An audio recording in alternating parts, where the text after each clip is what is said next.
बिस्मिल्लाहिर्रहमानिर्रहीम। एक सौदागर के पास हिंदुस्तान की खूबसूरत तोती थी। एक मर्तबा सौदागर ने सामान सफ़र तैयार करके हिंदुस्तान जाने का इरादा किया।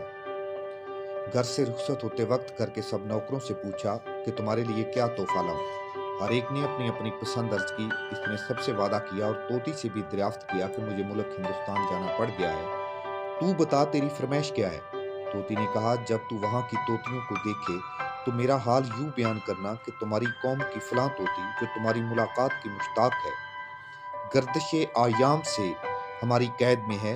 तुमने इन उसने सलाम कहा है और अपनी खलासी का मशवरा तलब किया है। कहना मुमकिन है कि मैं तुम्हारे इश्तियाक ही इश्तियाक में ख़त्म हो जाऊं और फ़राक में जान दे दूं।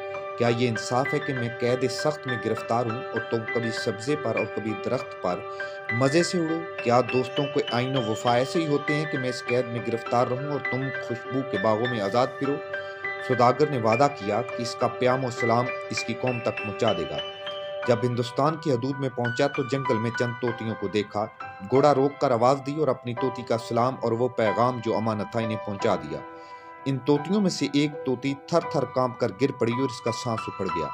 मालिक तोती को ये खबर देकर बहुत परेशान था और जी में कहने लगा कि मैंने इसकी नाहक जान ली। अगर मैं इसको उस तोती का पैगाम ना पहुंचाता तो ये कभी ना मरती। शायद ये हमारी तोती का कोई अजीज था। मैंने अपनी बात बेमौका से इस गरीब को फूंक दिया।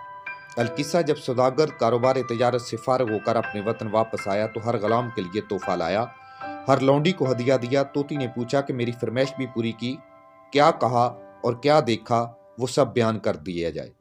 सौदागर ने कहा, नहीं, मेरा जी नहीं चाहता कि मैं खुद को पशेमान हूँ, अपना हाथ चबाता उंगलियां काटता हूँ और बेहूदगी से ऐसा बुरा पैगाम बिल्कुल बेसमझी और भोलेपन से क्यों ले गया। तोती ने कहा, है मेरे मालिक, पशेमानी काहे की? वो ऐसी कौन सी पशेमानी है जिसने इस कदर गम और गुस्सा पैदा कर दिया है।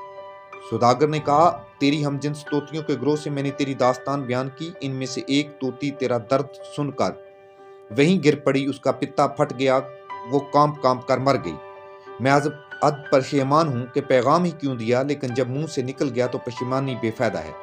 सौदागर तोती ने जब ये किस्सा सुना तो वो भी थरथरा कर गिरी और ठंडी हो गई। मालिक ने तोती को साल से गिरा हुआ पाया तो खड़ा हो गया और टोपी जमीन पर पटक दी। रंजो गम के मारे अपना गिरेबान चाक कर दिया। बैन करने लगा कि एक खूबसूरत और खुश आवाज तोती, तुझे क्या हुआ है? तू ऐसा क्यों हो गई? हाय हाय, तू ऐसी थी, तू वैसी थी। आखिर जब रो पीट चुका तो इसको पिंजरे से बाहर फेंक दिया। फौरन ही तोती उड़कर एक बुलंद डाली पर जा बैठी। इस मुर्दा तोती ने इस तरह की परवाज की जैसे आफताब मशरिक से दावा करता है। मालिक परिंदे की इस हरकत पर हैरान रह गया।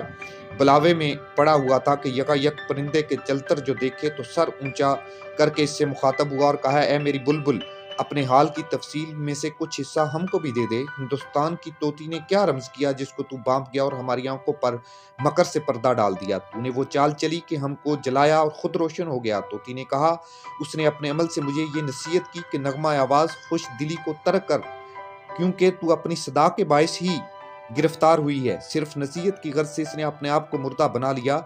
यानी है परिंदे, तू जो आम और खास का दिल बहलाने वाला गोया है, तू मुर्दा बन जा ताकि तुझे कैद से आज़ादी मिल सके।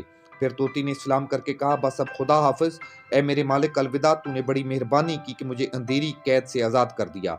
मालिक ने कहा, खुदा की अमान, जा, तू जाते जाते मुझे एक नया रास्ता दिखा दिया है। तोती ने वतन असली की तरफ रुख किया। एक मुद्दत सौबत सफर उठाने के बाद आसाइश और आराम से रहने लगा। इधर मालिक ने जी में कहा, मेरे लिए अब मसलत यही है कि तोती का रास्ता इख्तियार करूं, क्योंकि वो बिल्कुल साफ, रोशन और अय्या है।